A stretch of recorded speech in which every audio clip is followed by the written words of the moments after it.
How to fix a washing machine that's not cleaning your clothes properly. Welcome back to Warrior House DIY. I'm JR. And have you ever taken a load of wash out of the washer and dryer only to find out that it's not all that clean? Well, in this video, I'm going to show you how to fix the number one cause of dirty clothes, which is a busted agitator. It's a very common problem. It's a really easy fix, and I'm even going to show you a quick fix to get you back into clean clothes before your new part arrives. Let's jump into the video.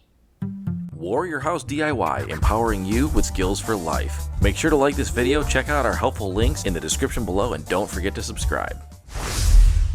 Many units like this Frigidaire or even a GE are going to require a socket extension and a 10mm or a 7/16 socket that we're just going to drop straight down in the center. If you have a GE, you may be able to detach the top agitator fin part to make it a little bit more accessible if you don't have an extension. We'll drop ours down in there. Again, righty-tighty, lefty-loosey. We're going to be going counterclockwise to take this bolt out. The bolt is about 1.25 inches long in this model. Once that's out, we're going to very easily be able to tip this whole entire agitator out without removing the lid of the washing machine or the front face of the washing machine. You'll see it just tips out, and then you just simply move the lid out of the way. Boom. Here is the problem. You have plastic on metal, plastic teeth inside the agitator meeting up with the metal spindle at the bottom of the unit, and they will wear out over time. It's much cheaper to replace a plastic agitator than it is to replace the older style with this, and much easier, I might add. But you can check out your part number. Typically it's on the bottom of here, or at least a cross-reference number. And here is the quick fix that I promised you all about.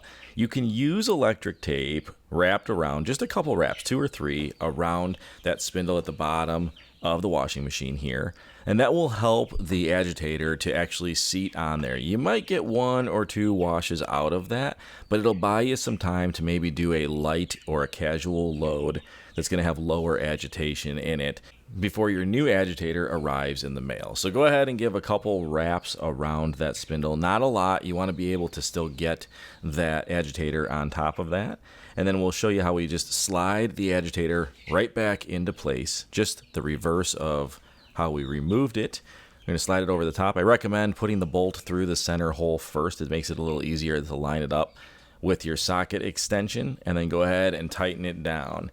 You'll see here that as it was free spinning, the agitator was free spinning in the beginning of this video, that it wasn't working properly. This time it's going to be really tight, and it's actually going to do its job. And if you take a quick look with a little bit of a video inside the wash, you can see that we are back in business. We've got clean laundry and a new agitator coming in the mail, and just repeat those same steps. Thanks for watching. As always, give me a like, give me a subscribe, and we will see you in the next video.